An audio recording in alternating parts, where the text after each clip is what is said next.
On to number 8. This is the proposed amendments to the San Diego Municipal Code related to recyclable material franchise exclusion. We do have several individuals who want to speak on this item. If you have a speaker slip and you'd like to speak, please bring it forward so we can make sure that we account for your time so we can efficiently get through this item. So again, this is item number 8. And we have the director of the department, Mario Sierra, Ken Prue, with us here. He'll give us the presentation. We will then take public comment, and then committee members will ask questions. And if they want to make a motion, we will have a motion at that time. So with that, how much time do you need? 5 minutes will be enough. 5 minutes. Go ahead. Thank you. Okay. Good afternoon, Honorable Chair, committee members. My name is Mario Sierra. I am the director of the Environmental Services Department. With me is Ken Prue, who is the program manager of waste reduction, and I will be asking Ken to make the presentation. Good afternoon, Ken Prue. Make sure your microphone. Sorry. Thank you. Is that better? Yes. That's good for some. Okay, good afternoon. I'm Ken Prue, Recycling Program Manager. Quick update on this item. We've been here at Committee and Council previously, and in 2016 the City Council adopted amendments to the Muni Code regarding the recycled materials franchise exclusion, which went into effect on July 1, 2017, and this provided funding for our zero waste plan and also provided an exemption or a carve out to our franchise requirement for certified recyclable material collectors.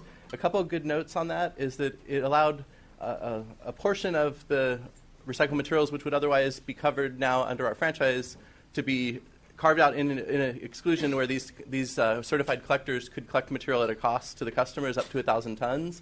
And it was limited to that 1,000 tons, and also it should be noted that that did not include food waste because at the time none of the certified collectors were hauling food waste, and also there were concerns for public health, public safety, and potential odor and nuisance type issues.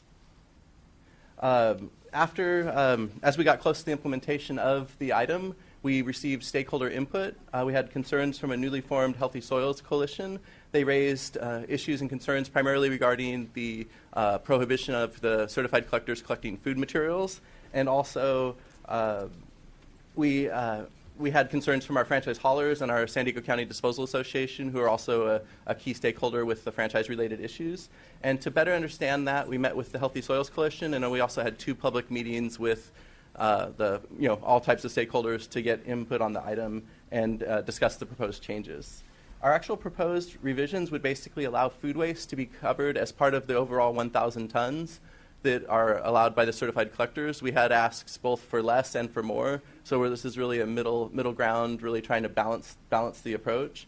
And also with food material, if it contains meat, bones, or dairy, it would need to go to a permitted facility or recycling facility, such as a permitted composting facility, or a vegetative material could go to community gardens or farms, but we would also have additional reporting requirements, and it would require a letter from the property owner basically acknowledging that the activities going on their property, and that's a way to help protect against potential odor and nuisance type issues if and as they arise.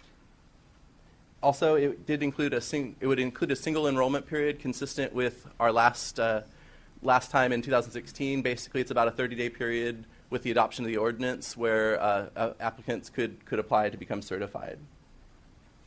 Our actual proposed revisions would also have one new exclusion regarding solid or semi-solid byproducts from food or beverage processing. This could be things like juice pulp or spent brewery grains.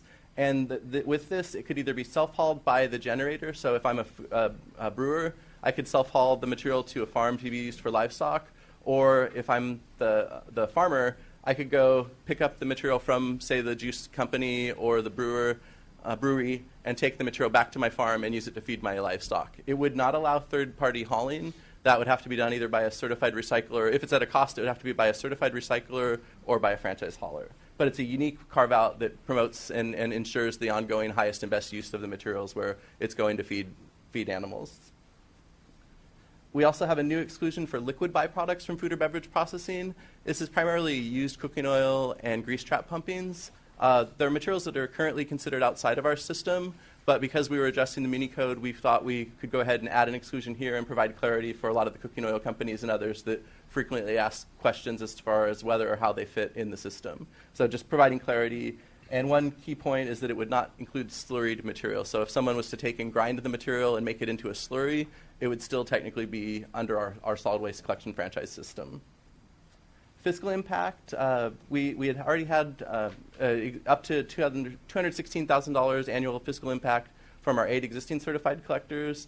And with the potential, what we're projecting for additional collectors, our grand total for fiscal impact combined between the general fund for the franchise fees and the recycling fund for the AB 939 fees could be up to $540,000 per year. So our action requested is basically to adopt the amendments to the Muni Code regarding the franchise exclusion for solid waste collection franchises. And thank you for your time. Thank you, Ken. So we have 3 public speakers on this item. We just got a 4th. So we will give the 3 public speakers that want to speak together, we'll give you 6 minutes. It sounds like you want to do a presentation together. If you need more, that's okay. But Ellie Brown, Mickey Nab, and Sarah Messina, if you all 3 want to come up, we'll just put 6 minutes. If you need a little more time, that's fine as well. And then we'll take Jeremy Ogle. Welcome. Hi, my name is Ellie Brown. I am the director of San Diego Food System Alliance. I'm here speaking on behalf of the Healthy Soils Coalition, which is a broad coalition of members. And we all place a strong value in community scale solutions that replenish our local soils and food waste. We want to thank the City of San Diego Environmental Services Department, the Mayor's Office, council members of the Environment Committee for working with the coalition to update the San Diego Municipal Code relating to recyclable material franchise exclusion contracts. In general, we are in full support of the suggested policy changes by Ken and Mario today. The exclusion will allow small-scale composting businesses to operate in tandem with the franchise hauling system to continue to provide benefit to the community. However, 2 items that we'd like to have you consider are to open up the CRMC enrollment period periodically until 2020 to allow for new innovators to enter the market with a review at 2020 on organics diversion status of SB 1383 and AB 1826 implementation. Secondly, we'd like the city to consider developing an organics food recovery vision for the city of San Diego, which prioritizes source reduction, food donation, decentralized composting as solutions to meet AB 1826 and SB 1383 goals.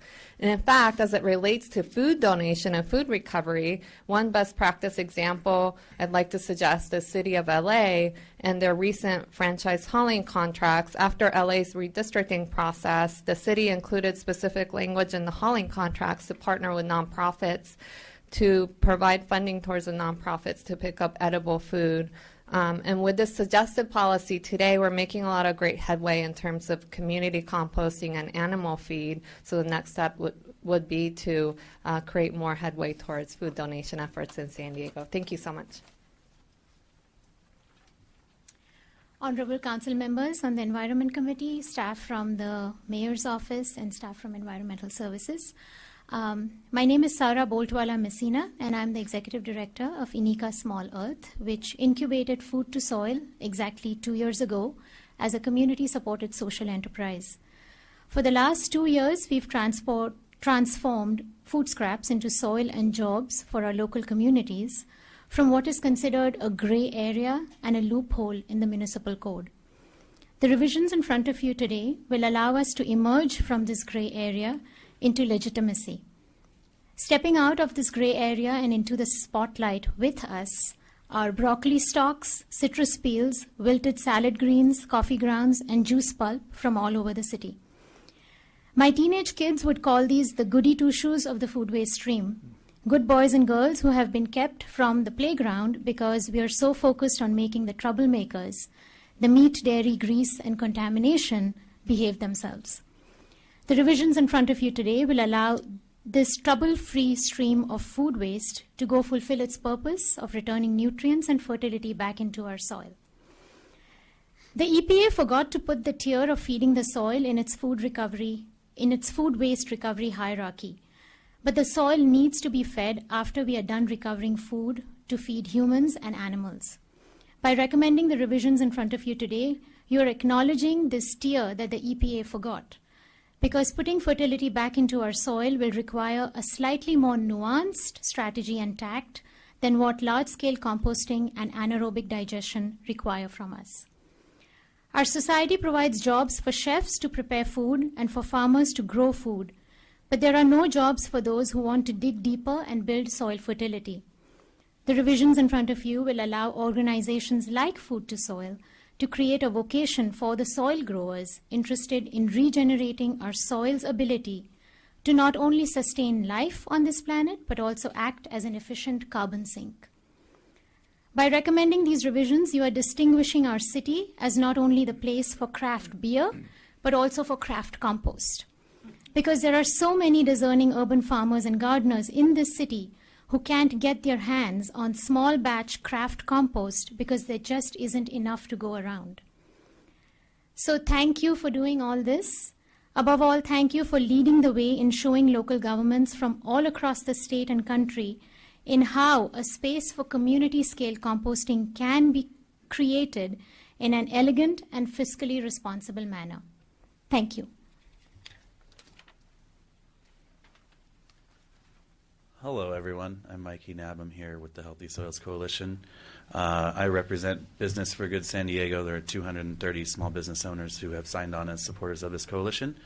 We want to thank every one of you because you've all taken time to meet with us and discuss this issue, and you've heard all of our concerns, and ESD especially has been welcome to the outreach. So thank you all. The revisions that have been suggested today are, I think, sufficient to allow community-scale composting to grow in San Diego. And however, the suggestions that Ellie mentioned in the beginning of her presentation are also important to remember. If we don't leave space for innovation in the future, new challenges won't have the opportunity for new solutions. So a long-term vision for reaching zero waste, for diverting organics, and for feeding people, animals, and soil is something that would be really important to keep our city on track, as Councilmember Ward mentioned earlier, as a finalist in the climate action realm. That's enough. Thank you. Thank you. Jeremy? You have 2 minutes.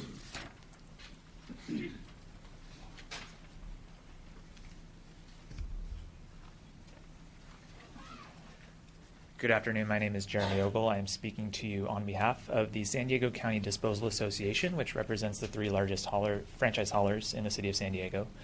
Our association met directly with members of the Healthy Soils Coalition. We also participated with city staff. And quite honestly, a lot of what these organics recyclers are doing is pretty cool. We talked about the soldier flies. We talked about community gardens. It's very creative, innovative, and it's on brand for San Diego. Our concern really is with the potential impacts to the city's revenues.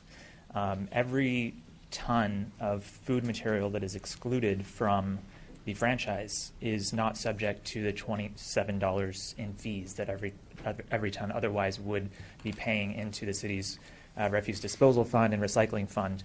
And that money is money that is spent to support the city's waste reduction programs and to support implementing the climate action plan and implementing the zero waste plan. And so there are already 8 certified recyclable materials collectors.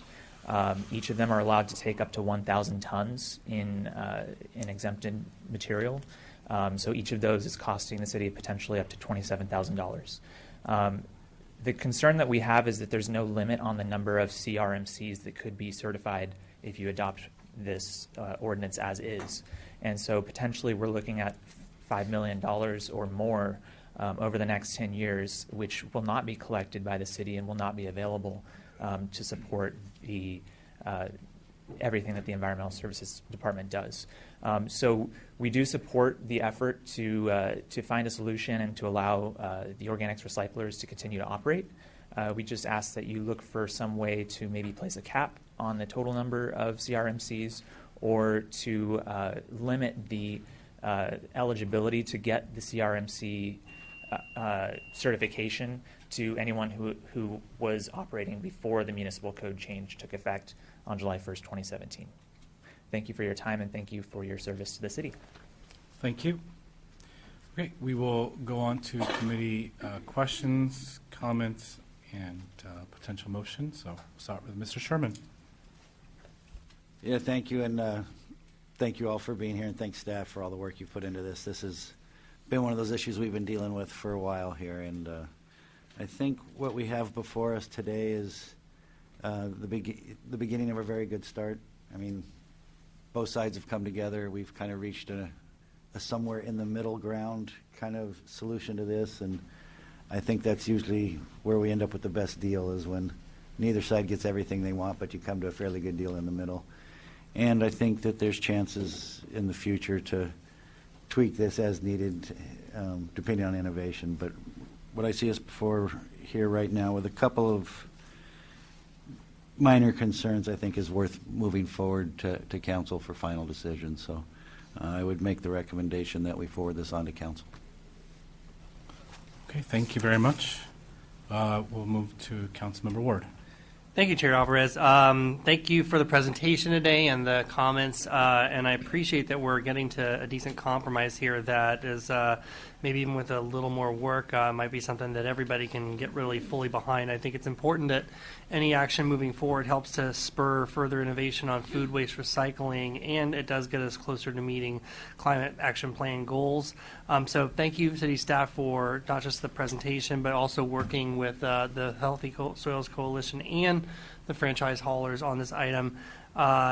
How do you see that the compromise is reflected in this? Where do you feel movement has really happened in the last couple of weeks? And are there any outstanding issues that might warrant further improvements as this were this to go to full council?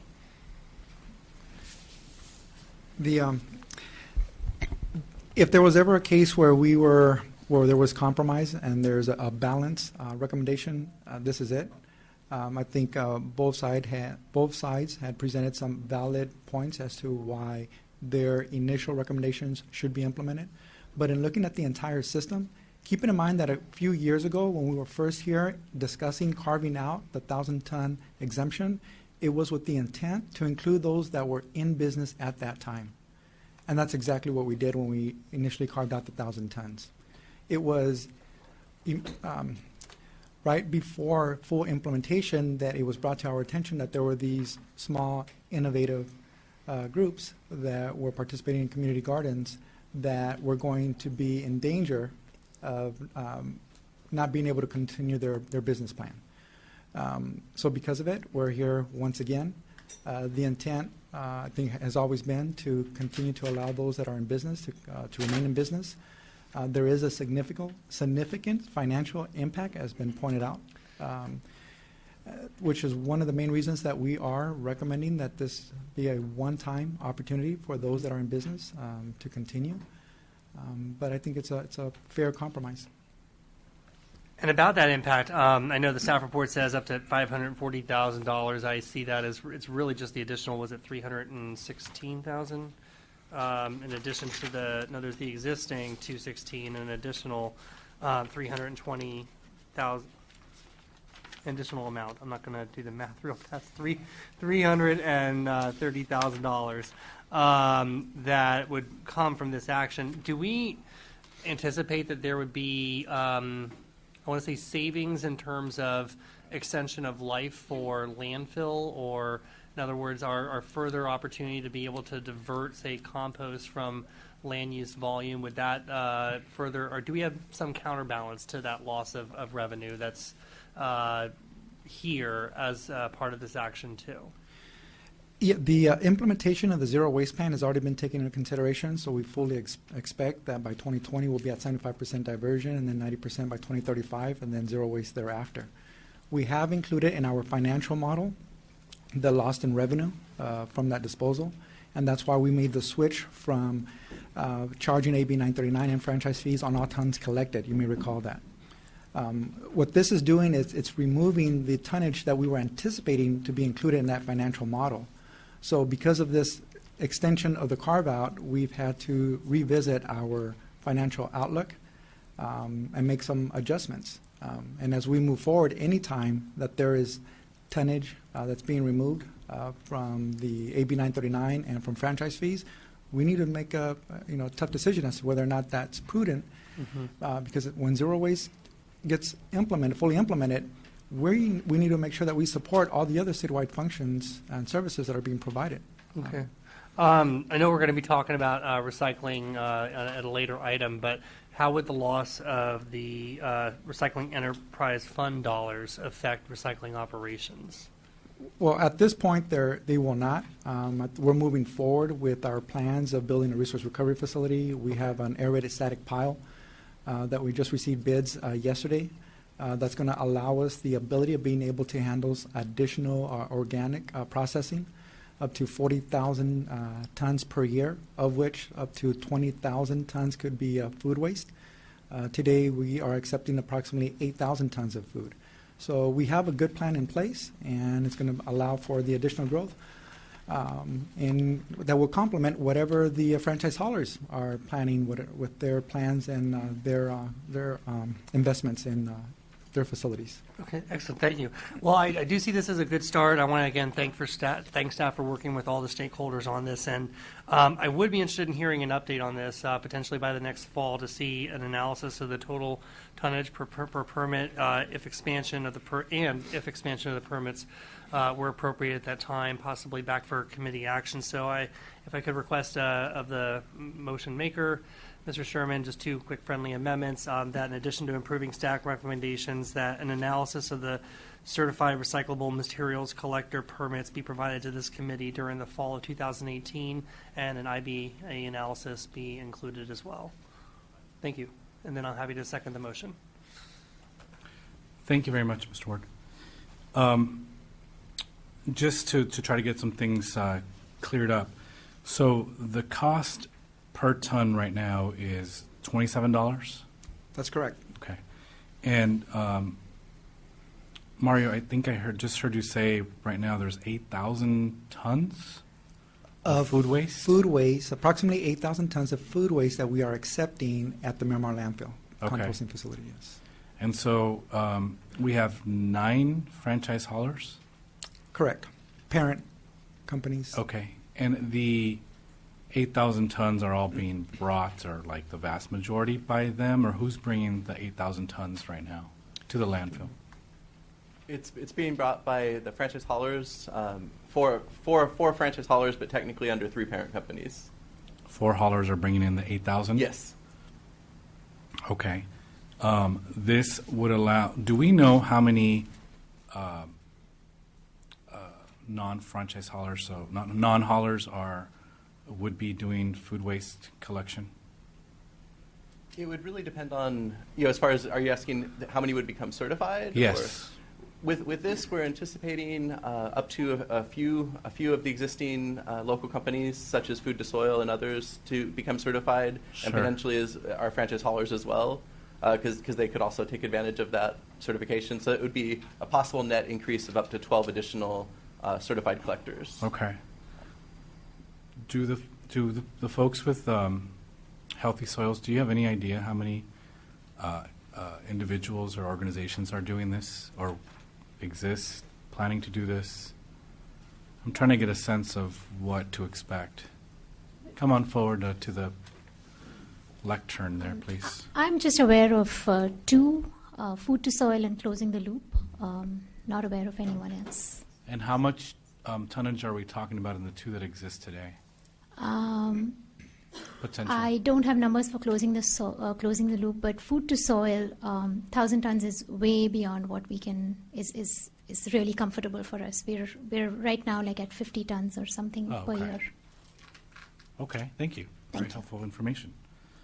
If I could make one Sure. clarification, Closing the Loop is one of our current certified recyclers.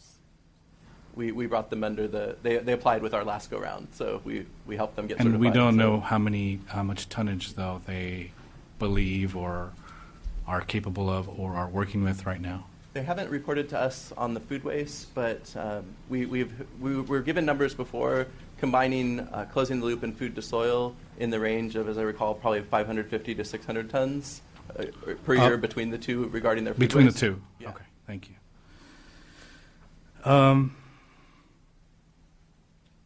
Let's see. I was going to ask you a question about the 1,000-ton limit, but it sounds like it's a reasonable one given what they're working with at this time. The four haulers that are bringing in the 8,000, obviously they're all bringing in more than 1,000, or some of them are. I don't know what the breakdown is, but so we will be losing some fees as a result of that, and that's been calculated in this figure that you have before us. Correct. Okay. And that part that we were losing, it could be food waste or it could be other recyclable materials, commodities collected at a cost. So it could be commingled recyclables such as cardboard and cans and bottles and that. Okay. Okay. I think that's it. I just want to say thank you for your work on the zero waste goals, obviously, and your work on this, which clearly took some time and took people coming together and discussing this. It sounds like to me from the evidence we have before us that this gives us enough room to grow, certainly, definitely over the next several years. I appreciate the addition by Mr. Ward. I think it would be good to get a better sense. I believe there's reporting that is included in this, so we'll get a sense of what is actually being brought in, what the potential real costs in terms of general fund and to the recycling fund, what dollars we're talking about. So I appreciate the addition of those updates being requested. And so with that, I'd support this, and I appreciate, again, the work that you've done. So we have a motion by Mr. Sherman. It was seconded Mr. Ward. Any comments, questions? All in favor? Aye. Motion carries unanimously. Thank you all for your work. Speak to you now, but the meeting is now adjourned. Thank you.